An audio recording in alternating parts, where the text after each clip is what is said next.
വാർത്തകൾ വിശദമായി. കഴുത്തറുത്ത് ആത്മഹത്യ ചെയ്യുമെന്ന ഭീഷണിയുമായി ഇരുനില കെട്ടിടത്തിന് മുകളിൽ മധ്യവയസ്കൻ നിലയുറപ്പിച്ചത് നാട്ടുകാരെ പരിഭ്രാന്തിയിലാക്കി. പുത്തനത്താണി ബസ് സ്റ്റാൻഡ് കെട്ടിടത്തിൽ ഉച്ചയോടെയാണ് സംഭവം. തന്നെയും തന്റെ കുടുംബത്തെയും തീവ്രവാദികൾ നശിപ്പിക്കുകയാണെന്നും തനിക്കുണ്ടായിരുന്ന ജോലി മറ്റൊരാളുടെ സഹായത്തോടെ തന്റെ സ്വന്തം ഭാര്യ കൈക്കലാക്കിയെന്നും ഇയാൾ കെട്ടിടത്തിന് മുകളിൽ നിന്നും വിളിച്ചു പറയുന്നുണ്ടായിരുന്നു. പഞ്ചായത്ത് പ്രസിഡന്റ് രക്ഷപ്പെടുത്തിയ കാര്യം ഞാൻ സമ്മതിച്ച് കൊണ്ടുപോയി. എനിക്ക് എന്റെ ഉപജീവനമാർഗം തിരിച്ചു കിട്ടിയ ലെറ്റർ, എന്റെ ഭാര്യയെ കൊണ്ടുപോയവനെ ജയിലിലടക്കുക, എന്റെ സഹോദരിയെ കൊണ്ടുപോയി ജയിലടക്കുക, 63 ലക്ഷം തട്ടിയെടുത്തത്, 63 ലക്ഷം തട്ടിയെടുത്തത്, അതെല്ലാം നേടിത്തരി. അടുക്കരുത് ഞാൻ പറയുകയാണ്. ഞാൻ കാല്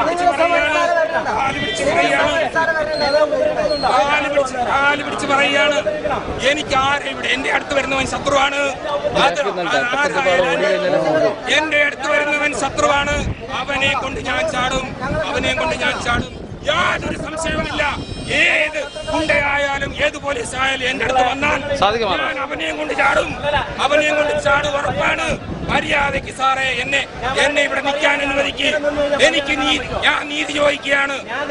നീതി നിങ്ങൾ നടക്കത്തില്ല. നിങ്ങൾ DGPയുടെ കാര്യം, നിങ്ങൾ DG എന്നെ കുറിച്ച് നോക്കി ആക്രമിക്കാൻ വരുന്നു. അദ്ദേഹവും മരിക്കാൻ വരുന്നു എന്ന് മാത്രമേ എനിക്ക് പറയാൻ സാധിക്കുള്ളൂ. മരിക്കാൻ വരുന്നു ആൾക്കാർ മരിക്കാൻ വരുന്നു. നിങ്ങൾ ഇവരെ ഒഴിവാക്കും. തനിക്ക് നീതി ലഭിക്കുന്നതുവരെ കെട്ടിടത്തിന് മുകളിൽ കഴിയുമെന്നും തന്നെ കീഴ്പ്പെടുത്താൻ ശ്രമിച്ചാൽ കയ്യിൽ കരുതിയ കഠാര ഉപയോഗിച്ച് കഴുത്തറുത്ത് താഴേക്ക് ചാടുമെന്നും ഇയാൾ ഭീഷണി മുഴക്കി. ഇതോടെ ജനക്കൂട്ടം പരിഭ്രാന്തിയിലായി. സമയങ്ങൾക്കു ശേഷം ഇയാൾ കയ്യിൽ കരുതിയ ലഘുലേഖകൾ നാട്ടുകാർക്ക് എറിഞ്ഞുകൊടുത്തു. ഇതിൽ പ്രധാനമായും തിരുവനന്തപുരം സ്വദേശി ഹരികുമാറിനെതിരെ രൂക്ഷമായ പരാമർശങ്ങളാണ് എഴുതി ചേർത്തിട്ടുണ്ടായിരുന്നത്. ഹരികുമാർ തന്റെ ഭാര്യയെ പ്രലോഭിപ്പിച്ച് വശത്താക്കിയെന്നും തന്നെ ജോലിയിൽ നിന്നും ഒഴിവാക്കാൻ ഹരികുമാർ ഉന്നതങ്ങളിൽ സ്വാധീനം ചെലുത്തിയെന്നും ഭാര്യയും ഹരികുമാറും ചേർന്ന് തന്നെ അപായപ്പെടുത്താൻ ശ്രമിച്ചിരുന്നു എന്നും എതിർക്കാനുള്ള എല്ലാ വഴിയും അടഞ്ഞപ്പോഴാണ് ആത്മഹത്യ ചെയ്യാൻ മുതിർന്നതെന്നും ഇയാൾ വിളിച്ചു പറഞ്ഞു. രാവിലെ 11 മണിയോടെ കെട്ടിടത്തിന് മുകളിൽ കയറി ആത്മഹത്യാ ഭീഷണി മുഴക്കിയ മധ്യവയസ്കനെ മണിക്കൂറുകൾക്ക് ശേഷം 2 മണിയോടെ വളാഞ്ചേരി CI AM സിദ്ദിഖ് സ്ഥലത്തെത്തി കീഴ്പ്പെടുത്താൻ പദ്ധതിയിടുകയായിരുന്നു. ജീവൻ പണയം വെച്ചും CI നടത്തിയ അനുനയനത്തിനിടെയാണ് നാട്ടുകാർ ഇയാളെ കീഴ്പ്പെടുത്തിയത്.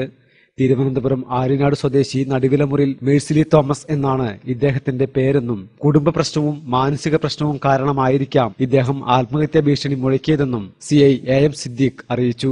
തിരൂർ ജില്ലാ ആശുപത്രിയിൽ വൈദ്യപരിശോധനയ്ക്ക് വിധേയനാക്കിയ മേഴ്സിലി തോമസിനെതിരെ ആത്മഹത്യാ ശ്രമത്തിന് കേസെടുത്തതായി SI A പ്രേംജിത്ത് അറിയിച്ചു. ഇയാളുടെ കുടുംബത്തെ വിവരം അറിയിച്ചതായും പോലീസ് പറഞ്ഞു. മണിക്കൂറുകൾക്ക് നീണ്ട ആശങ്കകൾക്കും അഭ്യൂഹങ്ങൾക്കും ഇതോടെ വിരാമമായി. News bureau, Tirur. 3 മണിക്കൂർ നേരം പുത്തനത്താണി നഗരത്തെ ഉദ്യോഗത്തിന്റെ മുൾമുനയിൽ നിർത്തിയ മധ്യവയസ്കനെ അതിസാഹസികമായും സിനിമാ സ്റ്റൈലിലും പോലീസും നാട്ടുകാരും ചേർന്ന് കീഴ്പ്പെടുത്തി. ഹിന്ദി സിനിമാ രംഗങ്ങളെപ്പോലും വെല്ലുന്ന രീതിയിലാണ് പുത്തനത്താണിയിലെ ഇരുനില കെട്ടിടത്തിന് മുന്നിൽ ചില രംഗങ്ങൾ അരങ്ങേറിയത്.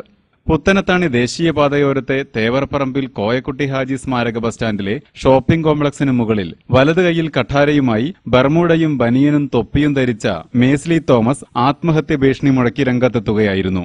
കഴുത്തറുത്ത് താഴേക്ക് ചാടുമെന്ന് ഭീഷണിപ്പെടുത്തി നിന്ന ഇദ്ദേഹത്തെ നാട്ടുകാർ അനുനയിപ്പിക്കാൻ ശ്രമം നടത്തിയെങ്കിലും വിഫലമായി. ശേഷം കൽപ്പകഞ്ചേരി SI A പ്രേംജിത്തിന്റെ നേതൃത്വത്തിലുള്ള പോലീസ് സംഘം സ്ഥലത്തേക്ക് കുതിച്ചെത്തി. ഇതേസമയം പരിസരം ജനനിബിഡമായി. SI ഇദ്ദേഹത്തെ താഴെ ഇറക്കാൻ പഠിച്ച പണി 18 നോക്കിയെങ്കിലും ഫലമുണ്ടായില്ല.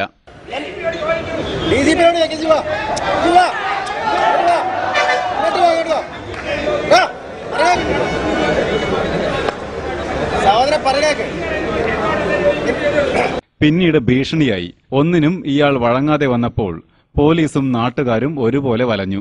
കേട്ടത് പാതി കേൾക്കാത്തത് പാതി കുതിച്ചെത്തിയ ഫയർഫോഴ്സും കെട്ടിടത്തിന് താഴെ വട്ടം കറങ്ങി. ശേഷം വളാഞ്ചേരി CI AM സിദ്ദിഖ് സ്ഥലത്തെത്തി ഫയർഫോഴ്സിലെ ലൗഡ് സ്പീക്കർ ഉപയോഗിച്ച് കെട്ടിടത്തിന് മുകളിൽ ആത്മഹത്യാ ഭീഷണി മുഴക്കി നിൽക്കുന്ന ആളുമായി സംസാരിച്ചു.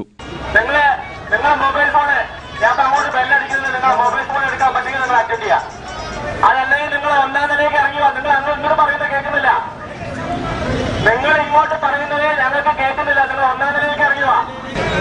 ഞങ്ങളുടെ ആരുടെയും അടുത്തൊന്നും വന്നില്ലല്ലോ ഇതുവരെ.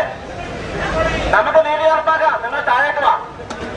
എന്നാൽ ഇതിനും വഴങ്ങാതെ വന്നപ്പോൾ ഓപ്പറേഷനിലൂടെ കീഴടക്കാനാണ് സിഐ പദ്ധതിയിട്ടത്. ഇത് പൂർണ്ണമായും വിജയിച്ചുവെന്ന് തന്നെ പറയാം. സിഐയും സംഘവും ഇദ്ദേഹത്തിനടുത്തേക്ക് അടുക്കുംതോറും കഴുത്തറുത്ത് കെട്ടിടത്തിൽ നിന്ന് ചാടുമെന്നായി. എനിക്ക് നീതി ലഭിക്കണം സാറേ, എന്നെ രക്ഷിക്കണം. ഞാനും മെമ്പർ മാത്രം സാറേ മതി. ഞാൻ പറഞ്ഞു എന്നെ പിടിക്കരുത്, പിടിക്കരുത്, ഞാൻ പിടിക്കും. ഞാൻ നിങ്ങളെ കൊണ്ട് ആരും പിടിക്കരുത്, എന്നെ പിടിക്കരുത്, എന്നെ പിടിക്കരുത്. ആരും പിടിക്കരുത്. നിങ്ങൾ മാറിയിരിക്കും, എന്നെ പിടിക്കരുത്, എന്നെ പിടിക്കരുത്, നിങ്ങൾ മാറിയിരിക്കും. ഇല്ല ആരും സാറ് പോയി എന്നെ ഞാൻ മറവ് പ്രവർത്തിക്കണം. എന്നെ പിടിക്കരുത്, എന്നെ പിടിക്കാൻ നോക്കരുത്.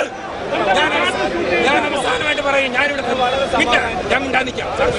സാർ പോയിക്കോളെ, ഞാൻ പറയുകയാണ്. സാർ പോയി, സാർ പോകാൻ ഞാൻ പറയുകയാണ്. പിന്നീട് സിഐക്കും നാട്ടുകാർക്കും നേരെ കത്തി വീശിയും ഭീതി സൃഷ്ടിച്ചു. ഈ സമയം മുതലെടുത്ത് അതിതന്ത്രപരമായും സാഹസികമായും കെട്ടിടത്തിൽ കയറിപ്പറ്റിയ പൂവഞ്ചിന സ്വദേശി കുന്നത്തൊടി റഷീദ് മേസ്ലി തോമസിനെ അടിച്ചു വീഴ്ത്തുകയും കീഴ്പ്പെടുത്തുകയുമായിരുന്നു. 2 മണിക്കൂർ നേരം പുത്തനത്താണി നഗരത്തെ ഭീതിയുടെ മുൾമുനയിൽ നിർത്തിയ മെസ്ലി തോമസിനെ നാട്ടുകാരുടെ സഹായത്തോടെയാണ് ആശുപത്രിയിലേക്ക് മാറ്റിയത്. Saleem Thanneerchal, news bureau, Tirur. മണിക്കൂറുകളോളം ജനങ്ങളെ പരിഭ്രാന്തിയിലാഴ്ത്തി ആത്മഹത്യാ ഭീഷണി മുഴക്കിയ തിരുവനന്തപുരം ആര്യനാട് സ്വദേശിയായ മധ്യവയസ്കനെ കീഴ്പ്പെടുത്തിയ യുവാവിന് പാരിതോഷികം നൽകാൻ മലപ്പുറം പോലീസ് സൂപ്രണ്ടിന് നിവേദനം നൽകുമെന്ന് കൽപ്പകഞ്ചേരി SI A പ്രേംജിത്ത് ഡൻ മലബാർ ന്യൂസിനെ അറിയിച്ചു. പൂവഞ്ചിന സ്വദേശി കുന്നത്തൊടി റഷീദ് എന്ന 28-കാരനാണ് മേഴ്സിലി തോമസിന്റെ കഠാരയ്ക്കും ഭീഷണിക്കും മുമ്പിൽ പതറാതെ ഇയാളെ കീഴ്പ്പെടുത്തിയത്. സർക്കിൾ ഇൻസ്പെക്ടർ AM സിദ്ദിഖും SI A പ്രേംജിത്തും മേഴ്സിലി തോമസിനെ അനുനയിപ്പിക്കുന്നതിനിടെ കെട്ടിടത്തിന്റെ പിൻവശത്തുകൂടി വലിഞ്ഞു കയറിയ റഷീദാണ് ഇയാളെ പിന്നിൽ നിന്നും കീഴ്പ്പെടുത്തിയത്.